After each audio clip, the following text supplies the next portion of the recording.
Հանգիստ ժողովուրդ ջան, չենք տրվում սադրանքների։ Առաջին ատյանի դատարանի դատավորները մերժել են ուժեղ Հայաստանի համակիրներին տնային ու բանտային կալանքի ենթարկելու քննչականի միջնորդությունների մեծ մասը, 17-ից միայն 3-ի նկատմամբ է սահմանվել տնային կալանք։ Փաստաբան Արտակ Խաչատրյանի խոսքով դատարանները հիմնավոր չեն համարել կասկածները, որ ձերբակալվածները հանցանք են գործել։ Մերժեցին անդրադառնալով նաև հիմնավոր կասկածին, այսինքն փոշիացրեցին բալիկ իրականացնող մարմնի կողմից կատարված գործողությունները։ 17-ի մասով էլ հանցագործության հատկանիշներ որպես այսպեսին չկային, ապօրինի ձերբակալություններ էին։ Անցած ուրբաթ ձերբակալվածներին քննչականը մեղադրում է ուժեղ Հայաստանի առաջնորդ Սամվել Կարապետյանի դատավարության օրը դատարանին հարակից փողոցում խմբով խուլիգանություն կատարելու եւ պաշտոնատար անձի օրինական գործունեությանը միջամտելու հոդվածներով։ Մի տրվեք սադրանքների ոչ մեկին։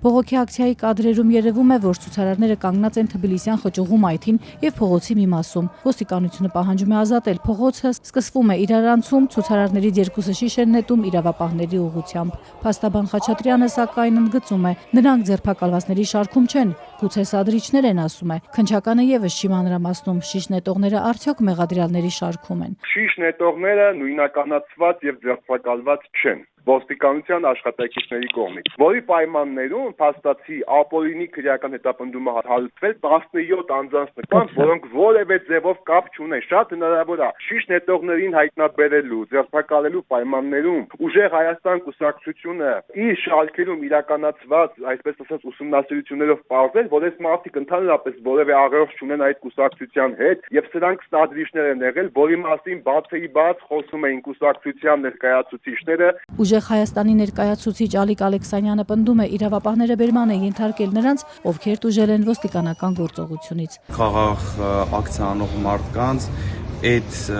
տիպի վերցնել, քաշքշել, մարմնական վնասվածքներ ստացել, դուժողին տանում են կալանքի, դա աբսուրդի ժանրից է։ Առաջիկա խորհրդարանական ընտրություններին ուժեղ Հայաստանի ընտրացուցակի 13-րդ համարը ներկայացնող Էդգար Ղազարյանն էլ ընդգծում է, քննչականը պետք է ոչ թե ցուցարարների, այլ ոստիկանների վարքագիծը քննի։ Իրավապահ կառույցը իրականացնում է նման քննություն, թե ոչ, քննչականից չեն մանրամասնում։ Հատուկ անհամաչափ ուժ են կիրառել մեր կողմնակիցների նկատմամբ մարդիկ հանգիստ իրանց համար փողոցում կանգնած են։ Փողոցում եք կանգնած են, ինչի՞ որ մայթում կանգնելու տեղ չկա, շատ են մարդիկ։ Անդիմադիրները ընդգծում են, ակցիան խաղաղ էր, անօրինական կոչեր չէին հնչեցնում։ Պարզապես մարդիկ շատ էին, մայթի վրա չէին կարող տեղավորվել եւ փորձել էին կանգնել նաեւ Թբիլիսյան խճուղու մի հատվածում, բայց ոստիկանությունը պահանջել էր ազատել փողոցը, հրմշտոց էր սկսվել, ոստիկանները ուժ էին կիրառել, ձերբակալել։ Ամիսներ առաջ Կարապետյանի կալանքը երկարացնելու նիստի ժամանակ նրա համակիրները ելի հավաքվել էին նույն դատարանի մերձակայքում։ Այդ ժամանակ եւս ցուցարարները, որ չէին տեղավորվում մայթի վրա,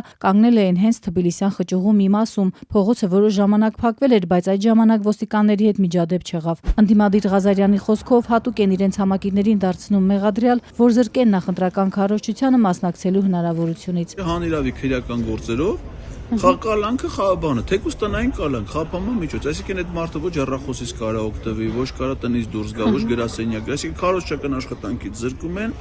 հիմնական ֆունկցիոնալ գործունեությունից զրկում են, նույնը այս դեպքում է։ Դատարանից բերման ենթարկվածների գործը վերջին շրջանում միակը չէ, որ առնչվում է Սամվել Կարապետյանի առաջնորդած ուժին։ Եվս մի քանի գործ էլ հարուցվել է բարեգործության արգելքը խախտելու, ընտրակաշառքի, ինչպես նաև հավաքին մասնակցելու հարկադրանքի եւ նյութապես շահագրգռելու հոդվածներով։